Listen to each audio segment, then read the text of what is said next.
Hello, and welcome back to another chatbot on Robot Republic. I am joined by a very special guest today, a returning longtime friend of the channel, Jay from Dragonfly Games. Hello, Jay. Hello, hello. How are you? I'm good, thank you. How are you? I'm doing well.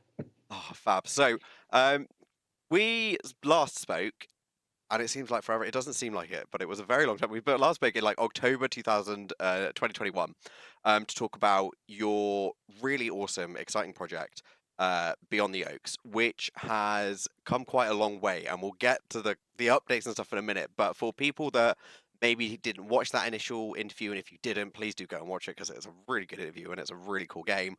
Could you give us a little bit of a recap about Beyond the Oaks as a game?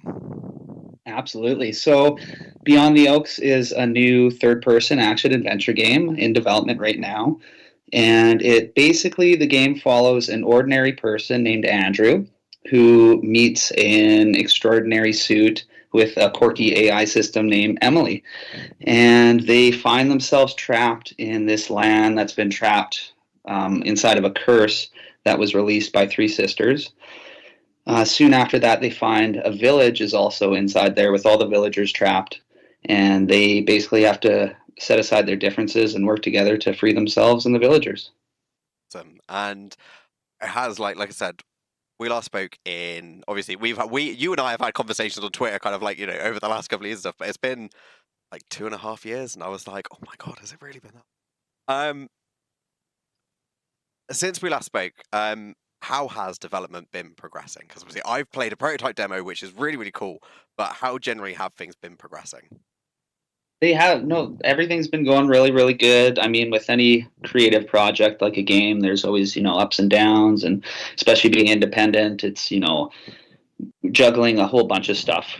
Small team, no budget, all the other things. 100 million games being released every day. So, it has its challenges, but the actual development of the game's been going really good.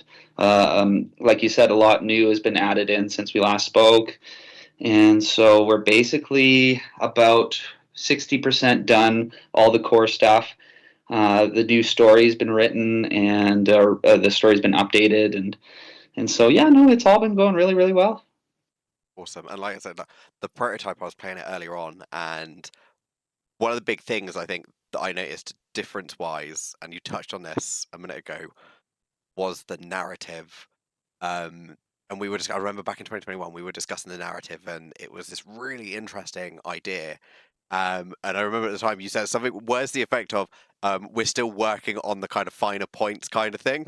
Yeah. Um, so obviously, like with with the narrative in mind and the broader game as well, because obviously there's some really cool mechanics as well. We kind of had the kind of the Predator, Batman kind of vision scanning thing and all these really awesome kind of things. How have kind of like the various mechanics and the narrative and all the aspects of the game, how have they evolved since that initial Horde mode demo that we played in 2021? Yeah, like you said, it was just basically a horde mode, very, very larger world, but very small within the scope of the project. So since then, we've added in all the abilities that'll be in the full games. You have different abilities that come with the suit, like jetpack and a blast wave to take out a bunch of enemies at once. And so the mechanics and everything like that, the abilities have really been honed down and added in a lot of different small mini games. If you're entering a door or different things, there's mini games throughout the game. There's a whole bunch of puzzle rooms, and then of course the narrative has been really key. Kind of blending the narrative with the gameplay and kind of figuring out what's the best way to go about that. So, um, yeah, no, it's been basically from that horde mode. We added in a whole bunch of new enemies.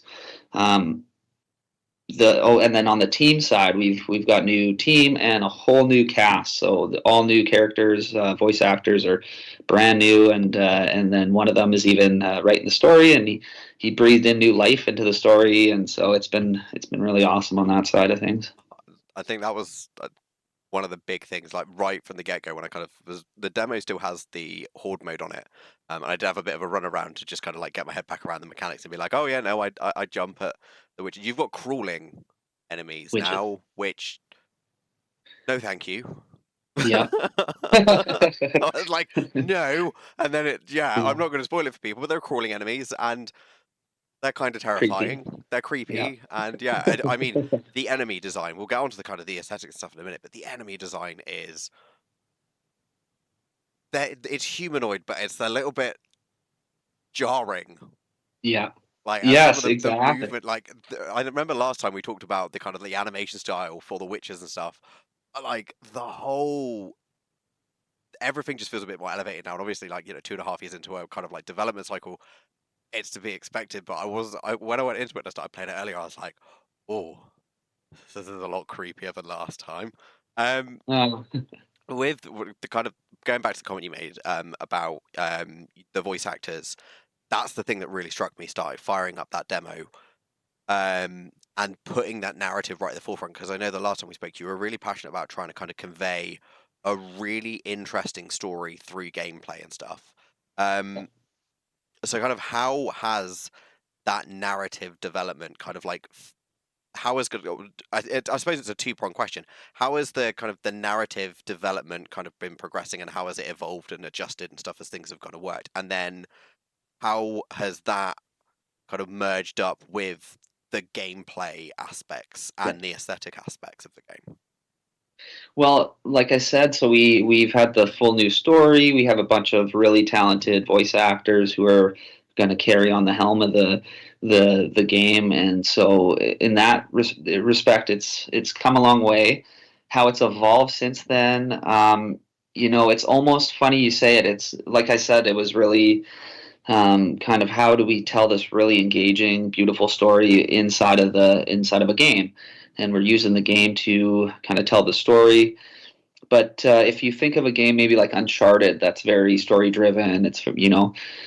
It feels like when for me that when I play like Uncharted games or any game like that, that it almost feels like the world is there to tell the story. And so I wanted to kind of veer away from that so that you felt like you're playing a game and it's not just the kind of medium to tell the story, and but still having that very cinematic and good storytelling. So you take like a game like Witcher 3, where some of the times I'd be playing a mission or a quest, and I'd go off and fight a griffin or something, and I'd come back to it, and I'm like, I don't. Now somebody's mad at me or whatever. I don't even know what happened last. Who are these characters? And then on the other side with Uncharted, it's kind of like uh, really good story. I know who everybody is, and I know what's going on, but then there's no room to really engage with the world.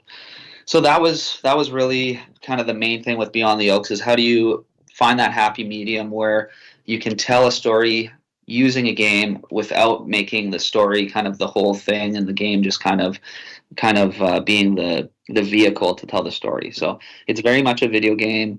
It's open world, but it's still we're guiding the player and using different techniques to tell the story and make it engaging without you being like, well, I don't remember that guy or this thing or that thing. Or That's really cool, and I think it's interesting that you said kind of like the almost that dichotomy, especially with the kind of more actiony RPG kind of games, especially now that we're in an age where there are a lot of kind of these big AAA over the top massive budget games and stuff. You've got the kind of that dichotomy of the world is the game is the vehicle to tell the story. Your Mhm. Uncharted, your Last of Us, you kind of maybe potentially Sony generally generalizing Yep. there, but the Sony the quote unquote the Sony games.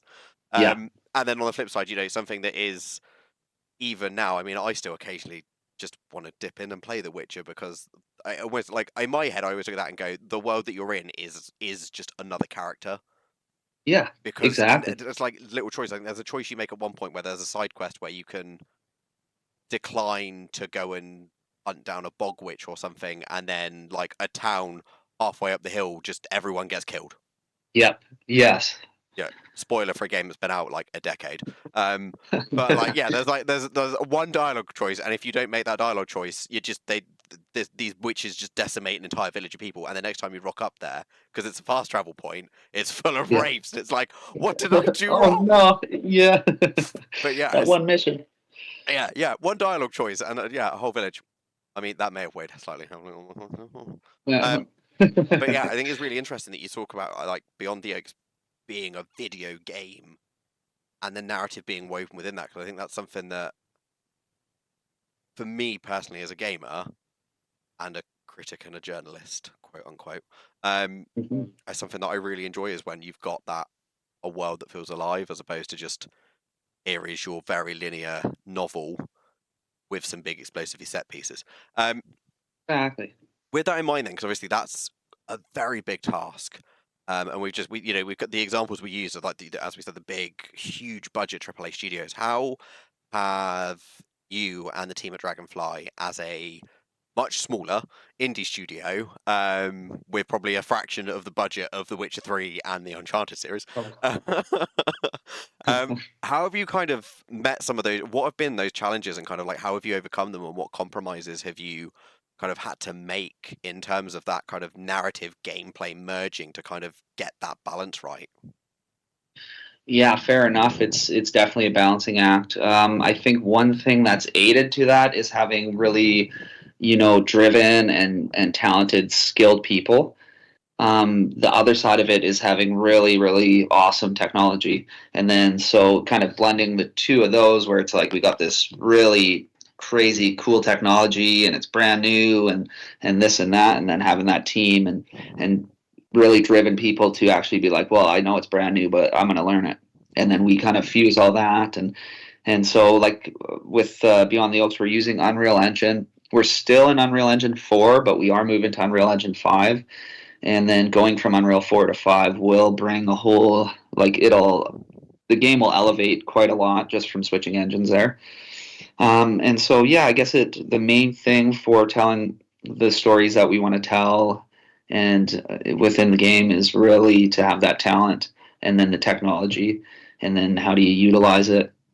I suppose as well as that, there's different techniques and different things that from studio to studio are a little different with us. One thing we're big on is synesthesia. So I did like a few speeches on synesthesia and game design and kind of how you can blend video, audio, and then the feedback, whether that's haptic or actual feedback, or if it's in the game, like the animations and different things, they give you a lot of feedback. So how do you blend all that so that you can make the world so rich and immersive that you can like smell the people's food and stuff, and we kind of forget about that. It's just pixels at the end of the day, but it's kind of that's the how do pixels make Yeah. you cry kind of thing. How do like how does just pixels or at 3D models that are really just clay kind of like models, how do those make us cry when we watch Pixar movies and stuff like that, or great video games, and I think that comes down to really immersive experience, and for us, immersion comes down to the synesthesia and how you kind of use the tools at your disposal to really capture people and bring them in. And Oh, absolutely. And like you say, with the synesthesia stuff as well, it's like you say, it's being able as a player to just imagine that world entirely. yeah, Um, just fade away. yeah, I'm going to admit when I was playing when we were playing the most recent prototype, the most recent demo, the prototype that you pinged us in prep for this, the thing that really did stand out to me was the sound design. I'm Yeah, a bit of I'm a drama nerd. So, yeah, yeah. I love talking, I love looking and listening to like soundscapes and stuff because it really elevates things. And like playing that demo with the soundscaping that was there and everything from like the wind sounds and the walking sounds and the very creepy noises of the witches and the slightly sinister movements of one particularly very scary looking tree with red eyes, which I didn't go near because I was too scared of it. Um, Yeah, with that in mind, how does the game's soundtrack kind of like add? Obviously, we've talked about the synesthesia stuff, and I've yeah. just kind of alluded slightly to kind of like the soundscaping, but in kind of like more broader themes, how does the soundscaping and then more specifically the game's soundtrack as well? Because the soundtrack, the bits of it in the demo are beautiful, and they have this beautiful blend of this gorgeous melodies that feel really light and airy, but at the same time have this almost sinister edge to them. Like you've got this beautiful major key melody, and then it's like, and here's just a couple of minor keys in it, and it's like, oh, that's Ooh, little bit of musical dissonance there. right. Um, Yeah.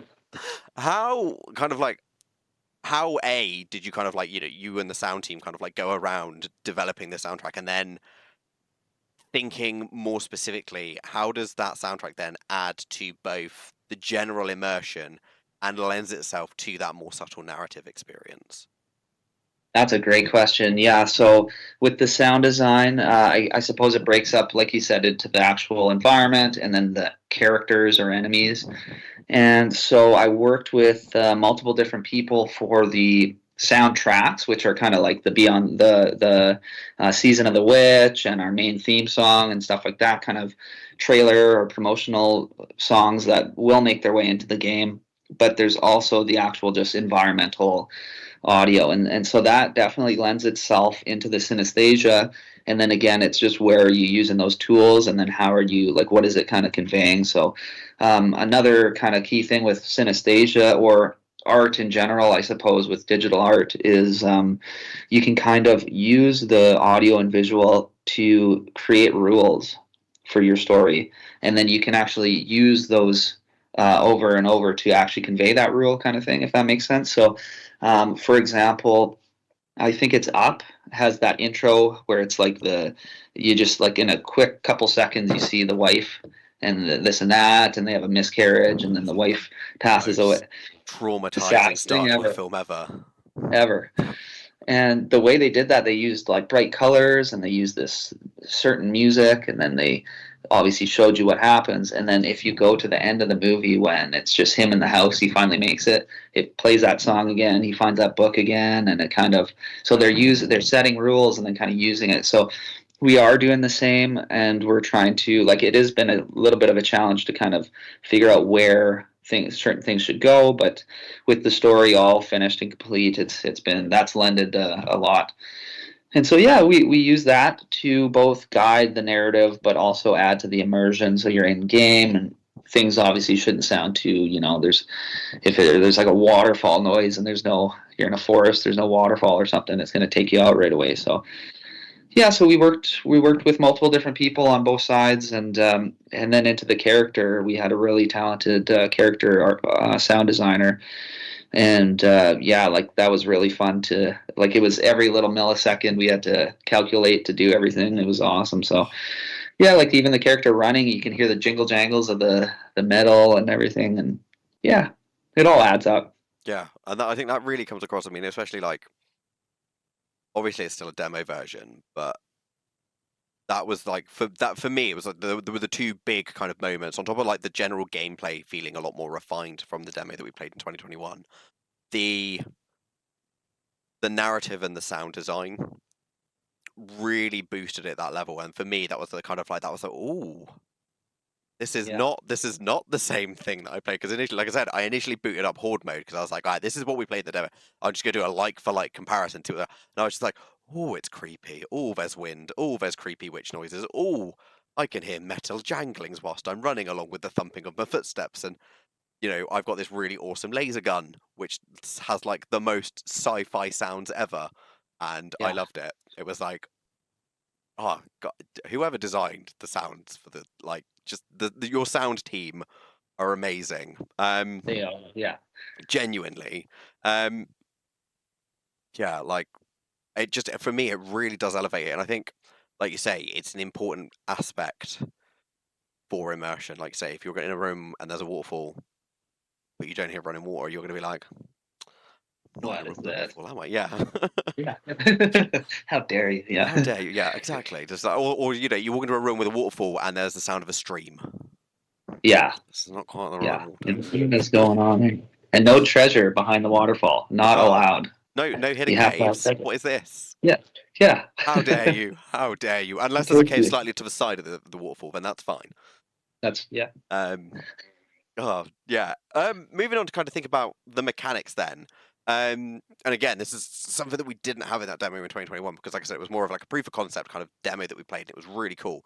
But there are now the mechanics have been elevated, and there are puzzles that the players are going to experience and be able to interact with. There are an array of puzzles. I think in the demo, I came across two or three little puzzle moments, and one of them made me very happy. The door opening, wheel turny, electro color junction. I was like, "Oh, this is awesome!" I am Yes. such a nerd. Um, Love an electric oh no, conduit I love puzzle. that. Um, Yes. in kind of like thinking about those, can you kind of, firstly, can you give us kind of a slight insight into the kind of like, the puzzles that are going to be in the game, how you've gone about designing them, and then how generally do you think kind of like the puzzles and the interactive elements in the game world are kind of elevating both that immersion and the kind of the player urgency, if you will. Fair enough. Yeah. So the puzzles were are designed to kind of challenge your different abilities and upgrades that you kind of have throughout the game. So that's one thing that's changed from the horde mode you played previously. Is there's a whole all the different mechanics and upgrading and the skill tree and stuff.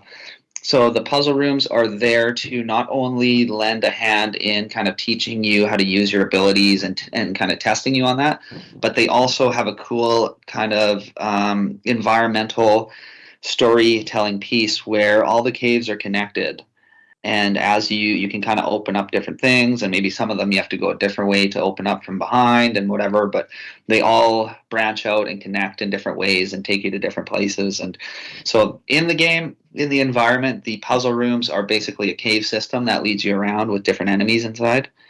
In the actual gameplay sense of it, it's to challenge you and to kind of build up and teach you how to use your different abilities that are brand new.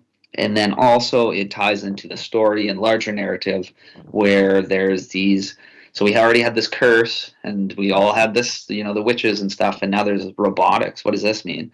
And so there's all these creepy robotic enemies in there, and throughout the story, you kind of learn and build up how they're connected, why they're both here, what's going on, and again, that lends to that um, greater theme for Beyond the Oaks of combining and contrasting magic and technology. So Oh, that's really cool. And like I said, that was the thing that did take me back in the demo was, and we spoke about it briefly before we started the interview properly.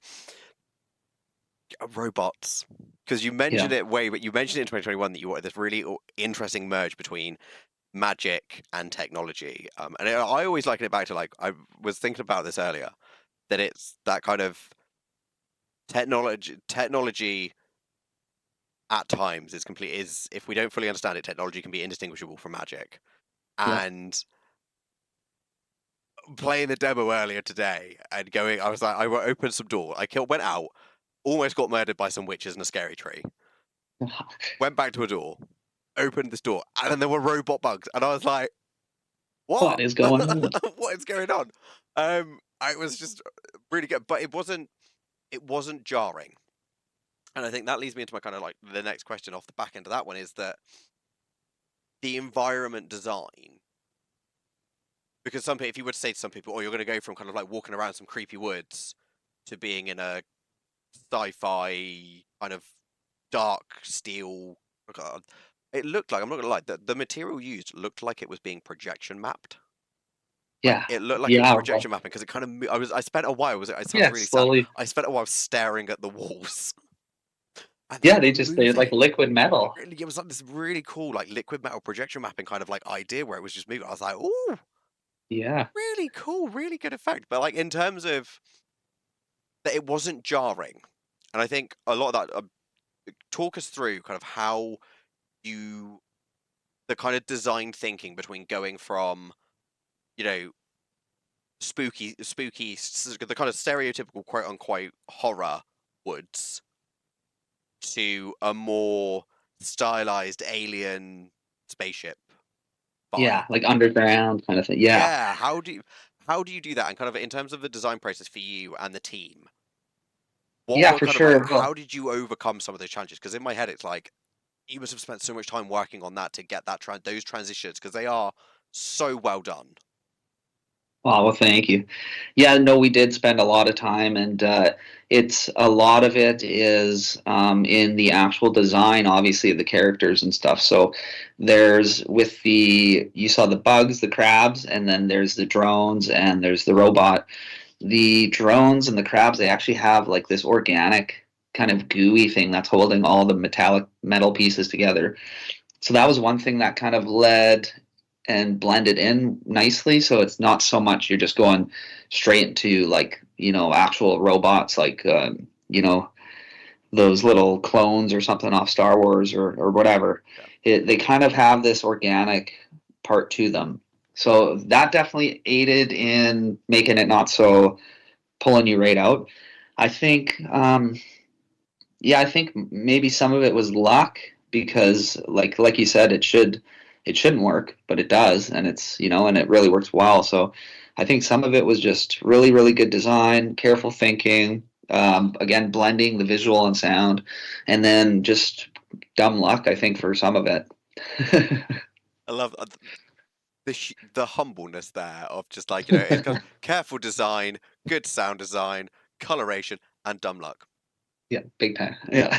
I mean, love it, absolutely love it.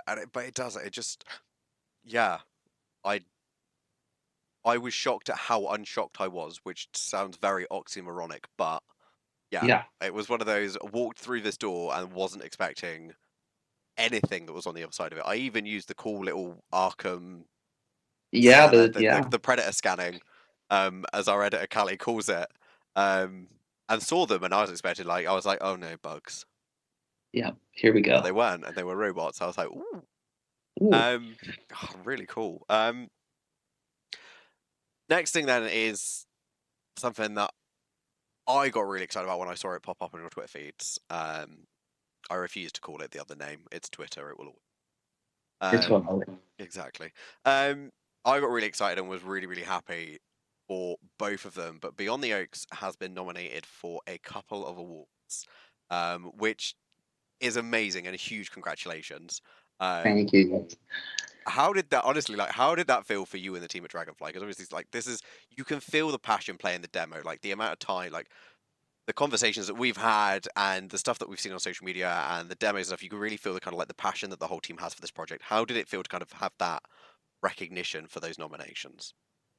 Yeah, it was absolutely surreal. I mean, I got an email. It said we're doing, it was in 2022 that I think there was a few years previous, but this was the first year that we entered into game development world championship or game developers world championship, GDWC. So we entered in, and then next thing you know, we're made the top 20, and then the top 10, and then the top five, and then we were nominated for two awards, and it was amazing. It was surreal, and both awards were absolutely ridiculous. I mean, one was for Houdini, which is really really awesome. We use Houdini for both our cinematic trailers, and then we actually once Unreal Engine figured out a way to implement Houdini, um, we basically just for different fog elements and visual effects, we'll use Houdini, and then the other one was Game of the Year from Exola, which is, I mean, just it's like mind blowing. Like, oh my goodness, yeah. Especially when like you saw the first one, and then where we're taking it, it's still not done, but I mean, it's flushed out and stuff. But to get nominated for Game of the Year, it was just like the game's not done, but it was It's a just crazy. surreal moment. You're like, I'm sorry, Oh we've been nominated for what? yeah, Mom, I made it. I Yeah, made it. Yeah, woo! I'm taking that to the bank. yeah, Honestly, like I do, yeah, seeing both of those pop up, but the game of the year one was just like, I was like, oh my god, that's so amazing. I initially was like, is the game out? Has it been launched? yeah. Did I somehow miss that? And then was Jade like, didn't no, it's tell me. coming soon. No, it's still coming soon. It's okay. I've not completely missed this. No kidding. Yeah. Oh, but yeah, No, no, it that was. is amazing. Yeah, it Yeah, was surreal. Yeah. yeah, I could totally get that. And I can imagine you and the whole team would probably would everyone was just aghast at the idea that you've been Yeah. nominated for Game of the Year, and you, yeah, that's Yeah. honestly, Shed a tear and yeah, everything. yeah. Yeah, it was beautiful. Oh, that's so cool. And like I said, with a huge congratulations from all of us at Robot Republic, because like, yeah, Oh, thank you. I personally can't wait for this game to come out. Um, I'm probably going to scream at potential jump Yes. scares, but it's fine. I've got a gun, which is all good. That's all I need. It's Yeah. like, why do I gravitate towards Resident Evil as opposed to a horror game? Because they give you weapons. Um, Exactly. exactly. You can defend yourself. You don't just run away. Um, Yeah. so next question is kind of like it is the talk of the moment with regard to Beyond the Oak. So, um, yourself and Dragonfly Games have just launched a Kickstarter to support the kind of the quote unquote last leg, if you will, Yeah. of development. I say last leg. I'm assuming it's probably the last leg of development. By which I mean like, the home run ish. Yeah. Exactly. Yeah. Yeah. Could you give us a little bit of details about the campaign? How long there is left, and what people can kind of like vaguely expect from the various tiers. I know that we are going to put down in the description right now for this interview is the link to that Kickstarter, so you can get loads and loads of detailed information. Okay, this is your time to go absolutely ham and pitch the ever loving crap out of your Kickstarter campaign for Beyond the Oaks. Absolutely.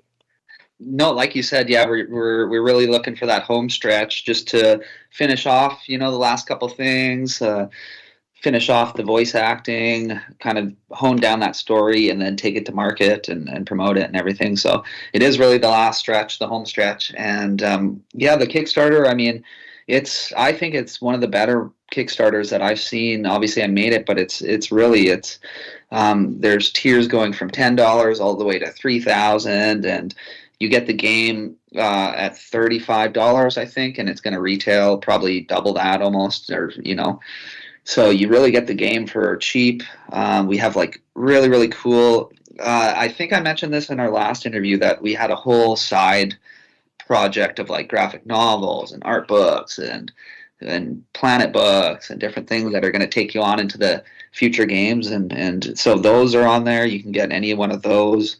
Um, and then there's like our clothing because we have apparel and accessories. So there's apparel, there's accessories that you can get physical.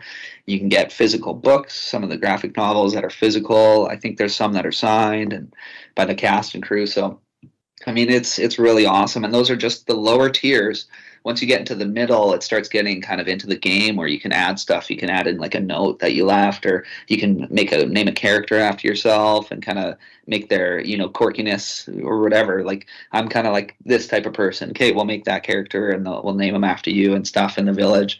And then on the further tiers, there's like you can be a hero in the lore, you can be a god in the lore, we can actually make a character of you in the game where you can voice act and stuff. So I mean, there's from 0 to 3,000. There's so much different rewards that it's hard to hone down on all of them, but it's and so with the support from all the backers, we can really take this and finish it off and make sure that it's done, correctly and perfect and the way that we want it. And so it's exciting. I mean, crazy times and lots going on, but the Kickstarter is moving, and I think there's 41 or 40 days left of the campaign.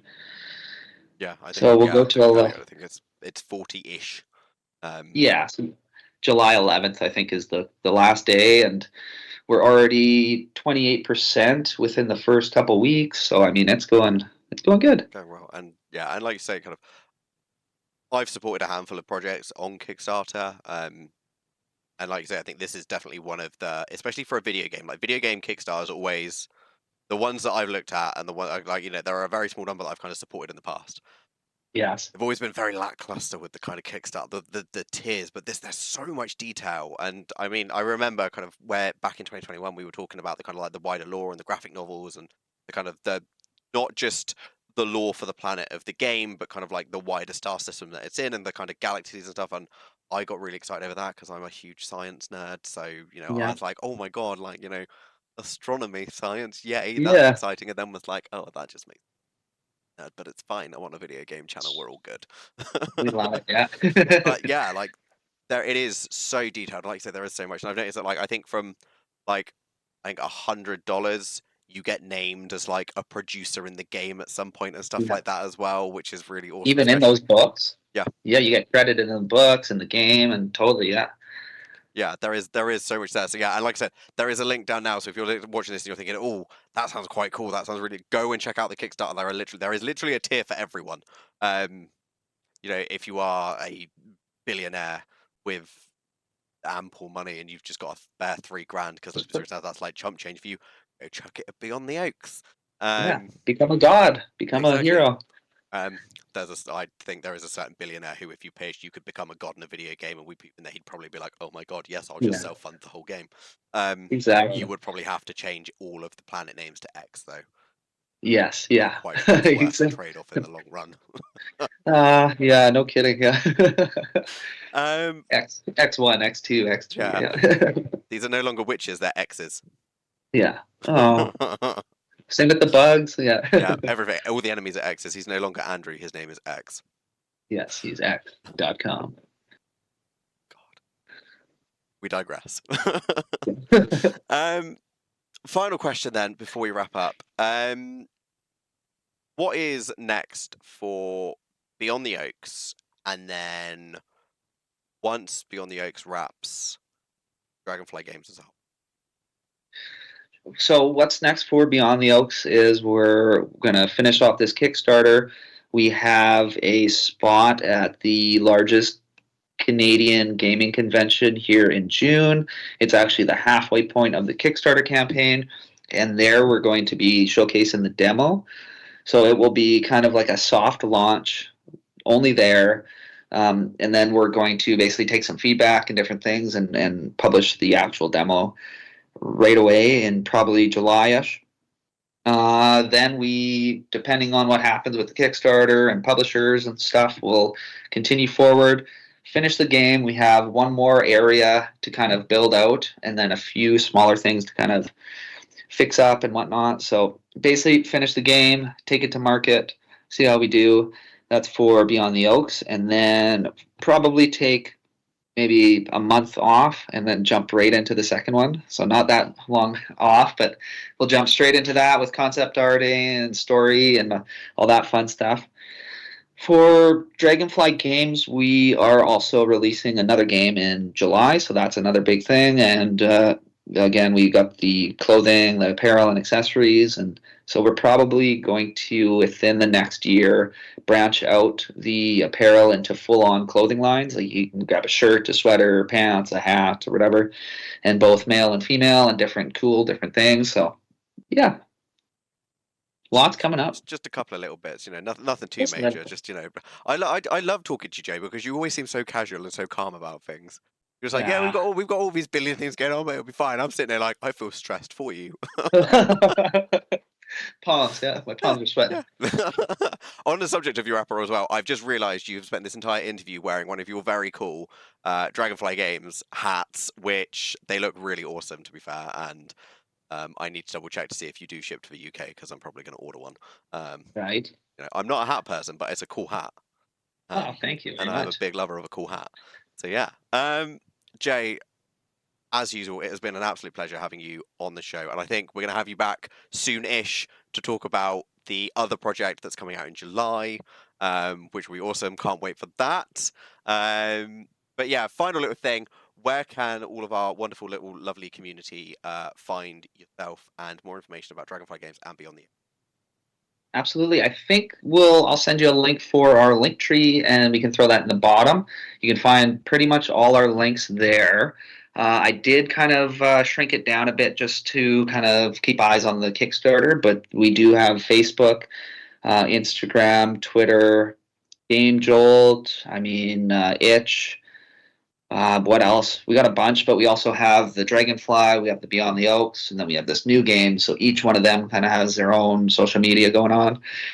Discord, website, dfgdev.com is the website. And then there's also the gaming page and the apparel page for both Facebook, Instagram, and Twitter. So there's a couple pages out there they can everywhere, find us. everywhere. Yeah, just everywhere. Love it. And like Joe said, there is going to be the Linktree link is in the description right now, along with a link directly to the Kickstarter page for Pete on the Oaks. Jay, it has been an absolute pleasure having you back on the show. And like I said, we'll probably have you back on the show again in a few months when Beyond the Oaks is like running up to launch. We'll get you back on and we'll have a chit chat about where the game's at just pre-launch and stuff because that'd be awesome.